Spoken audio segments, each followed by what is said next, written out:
Hey everybody, this is Cliff Beach. I'm the author of Side Hustle and Flow and the companion audiobook that just came out, Side Hustle and Flow Shape Up. And I want to talk to you today about shaping up and how you can hustle harder, healthier. When I started as a business person 20 years ago, I worked in digital marketing and several different jobs as a musician and entertainer.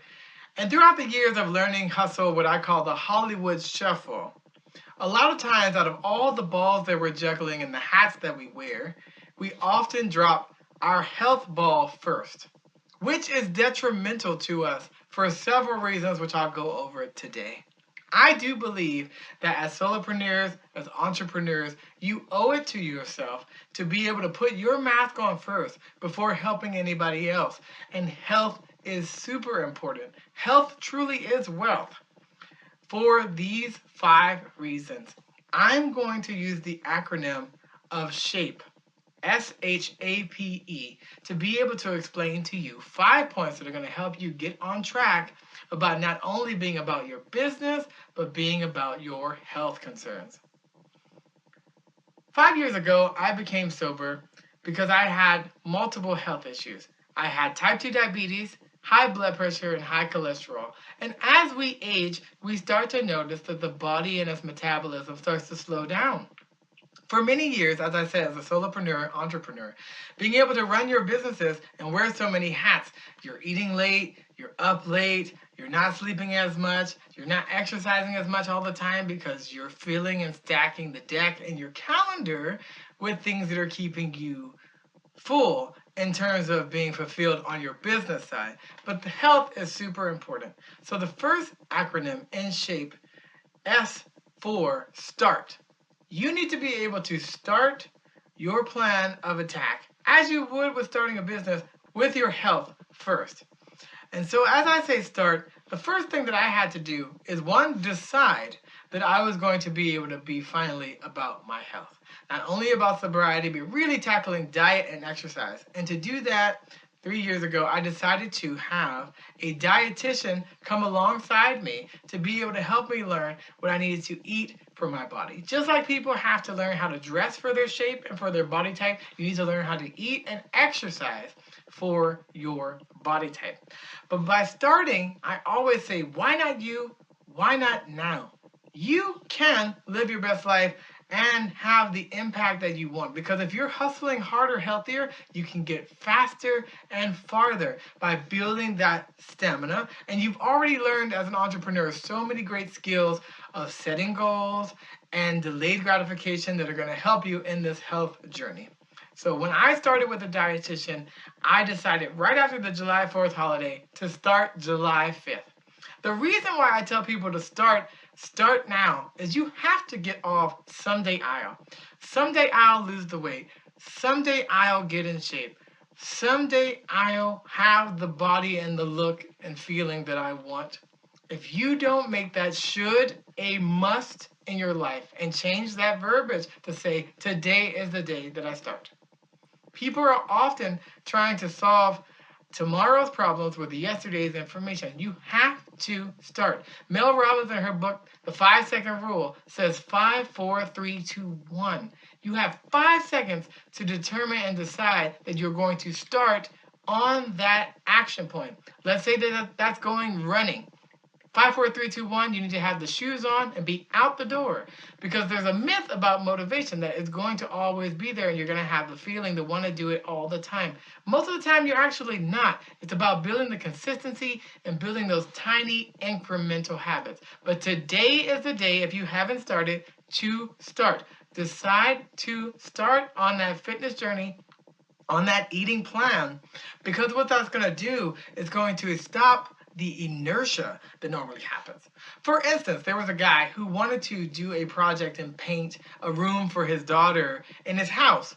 And he had to figure out what was the next step of something he could do to get him on that path. So he was with a coach, and the coach said to him, what is keeping you from painting the room? He says, I don't know what color my wife wants the paint to be.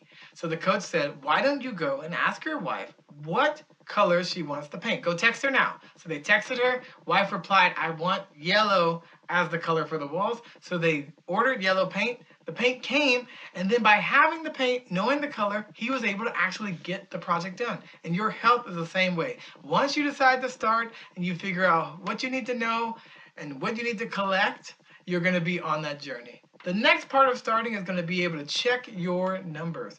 You need to go to the doctor or have a body fat scale, something that's going to give you the numbers to know where you are, to know where you're going. In the same way in Los Angeles, if I was trying to map and figure out how I drive to New York City, I would need to know I'm starting in LA and my goal is to be in New York.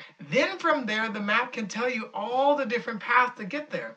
So if you follow my journey, your journey and mine may be different, but ultimately we can still get to the same destination at different times. You'll be able to make choices, but knowing where you are and where you're going, it allows you to be able to start and eventually to finish. And lastly, with starting, the most important thing is that you're going to suck at the beginning. You don't have to be great to start, but you have to start to eventually become great. And so now I'm just getting you with mindset, knowing that you can do it, believe that you can. Your faith and your belief will heal you in time. But get off the couch, get the running shoes on, and start making the plan to get healthier today. The next thing that we're going to talk about is H, which is hustle. Now, as a business, I have learned to hustle and hustle culture. I love Damon John. I love FUBU. I love guerrilla marketing. I love all those things that add that hustle to us. But you have to realize you have to hustle at the right things, at the right time, for the right reasons. And you don't know today what right is for you. You have to just ask the self-reflection questions to be able to know if it's working or not. In the same way, scientific method, you have the hypothesis and then you run the sequence and you look at the data and decide, is this working for me or not? Is it moving me towards the goals or not? So now that we've started, it's really about hustling. And when I say hustling, it means figuring out what you want to do. What kind of diet do you want to do? I did a Mediterranean diet, which worked really well for me. I lowered my carbohydrate intake, which really worked for me. But you're going to figure out on that journey what works for you. And by keeping a journal, it's really great to scribe what you're doing, what's working, what's not working, what I want to change. Because ultimately, it's going to be a consistent and constant battle as we go through this health journey. So get about hustling. It works if you work it, but you have to work it and you have to do the work consistently and you have to show up every day with the mindset that I'm just trying to get incrementally better. Tiny habits, baby steps, slow and steady will win the race. As we then now have started and we have the hustle really on, the A is the most important, which in the middle of the sandwich is adjust. You're constantly making ebb and flow adjustments as we fly this plane home to our health destination.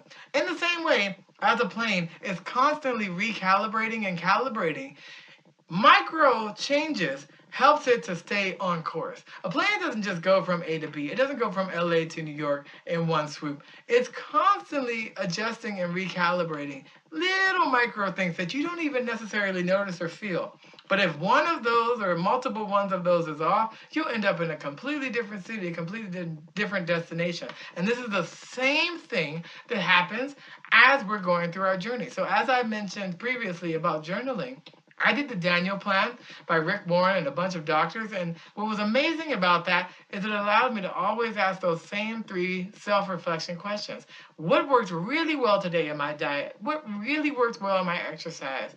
What didn't work so well? And then from there at the end, what do I want to do to adjust for tomorrow? It's not about winning that day or at that meal. It's really about building the consistent habits for a lifetime. That's why never in this talk did I say diet, because I really want it to be a lifestyle change. Knowing that it's going to constantly ebb and flow. Your best is going to become better, but some days are better than others. If you're feeling sick that day, it rains that day, it affects the workouts, it affects what you do. You just show up and do your best and forget the rest and don't be stressed. You just want to make sure that you're learning to adjust. And by constantly checking in with yourself and checking in with your journal, then you're going to make those adjustments. And then lastly, for people who go to the doctor, if you go only once a year and have one check-in to adjust, then you have one data point. But if you start checking in daily, you have now 365 opportunities to be able to see the health of you, just like you, Inc., just like your business, you're going to be able to see, okay, what adjustments do I need to make? What's working, what isn't working, and then how can I adjust for the future? Then we're going to move to the P, perseverance. I talked about busting that myth about motivation earlier, but it's true. Angela Duckworth, when she talks about true grit in her book and her TED Talk, she says that true perseverance is pushing past the point where the feeling left you a long time ago. When I have to track every meal in my fitness pal that I'm doing, now for almost 600 days in a row, I do it because I built a habit and a consistency. But in the beginning, it was clunky, it was hard, I didn't know where to find everything. I had to upgrade from the free to the premium and the pro. But ultimately, what I learned in building that consistent habit is building perseverance, knowing that some days you're going to want to quit. Some days you're going to feel like I failed forward, I failed hard, and you're not going to want to get back up there. But when I was in my sobriety journey, when you go through a 12-step program, you learn about people getting rid of addictions, alcohol, drugs, overeating, whatever it is. Those are all symptoms of a larger problem. You want to get to the root of those. But ultimately with that, if someone slips up, they get derailed, they have a drink, they do drugs, whatever it is, you to always tell them, get back on the wagon. Get back on there immediately. Talk to your sponsor, talk to your team, talk to your dietitian, talk to your doctor. Get back up there. And so perseverance really has that myth busted because sometimes the motivation isn't there. Sometimes motivation is when you put the shoes on and when you're outside and you start moving. Because the getting there and the logistics and everything behind it, getting to the gym, driving over there, those create friction points and they create different reasons of why you don't want to do it. Or inertia. You don't know what the immediate next step is, so you don't make a step. And that happens to people all the time. Just the psychology and the mindset around achievement.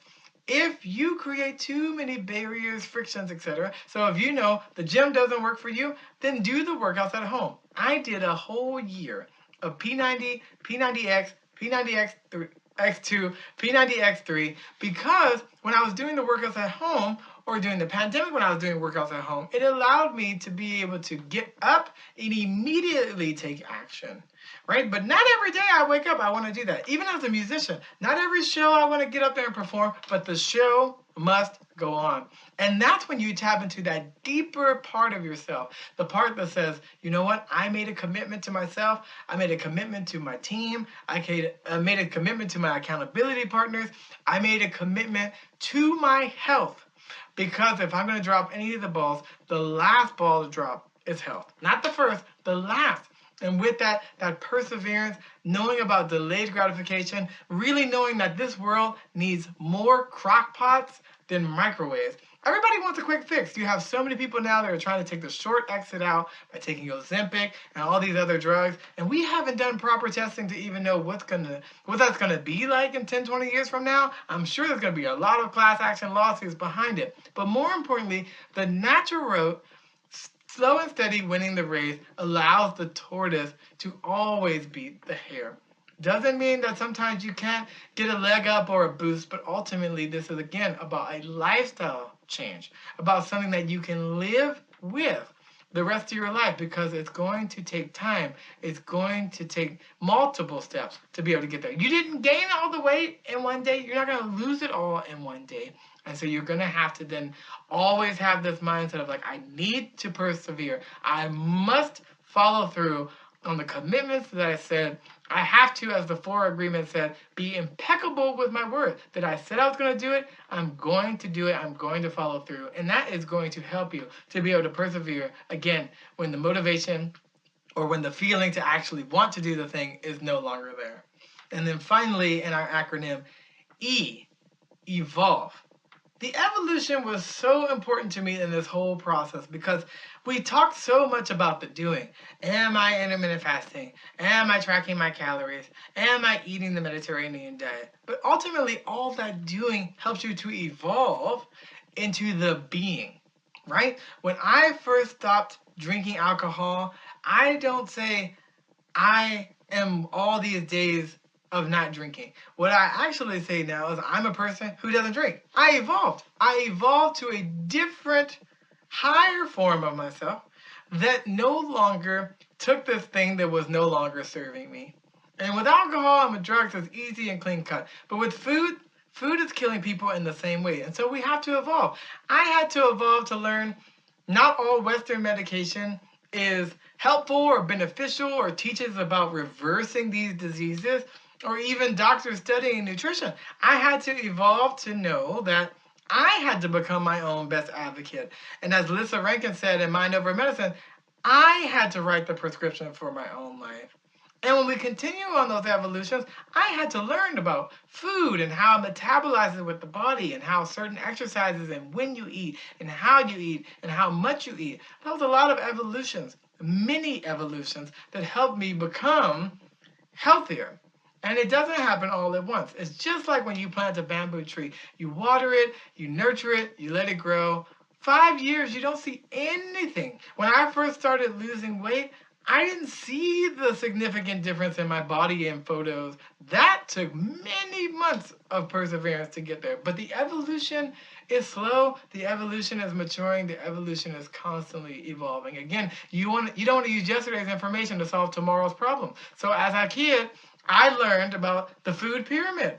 And then we debunked that myth. We learned that people had paid money and lobbied, and there was no medical science and foundation behind it. It didn't actually work. People didn't need those 6 to 11 of simple carbohydrates. They needed other types of food. Now I'm learning from studying gut health, you need 20 to 30 different fruits and vegetables each week so that your body and your microbiome, the second brain, is being able to grow and evolve.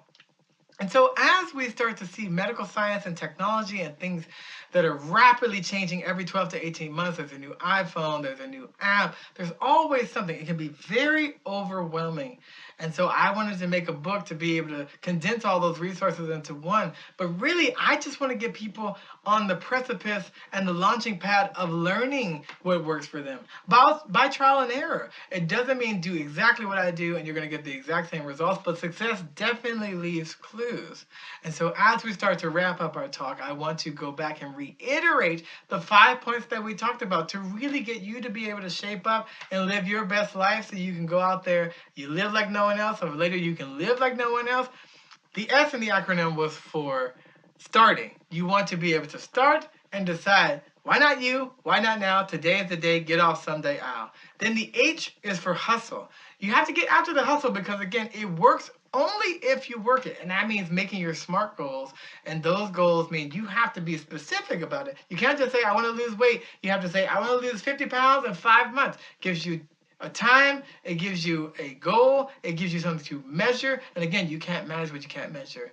Then from there, we have A, which is adjust. You're constantly journaling and adjusting through trial and error, figuring out what works well, what didn't work well, and what do I want to change and adjust as I move forward. It's going to be a constant battle, constant journey.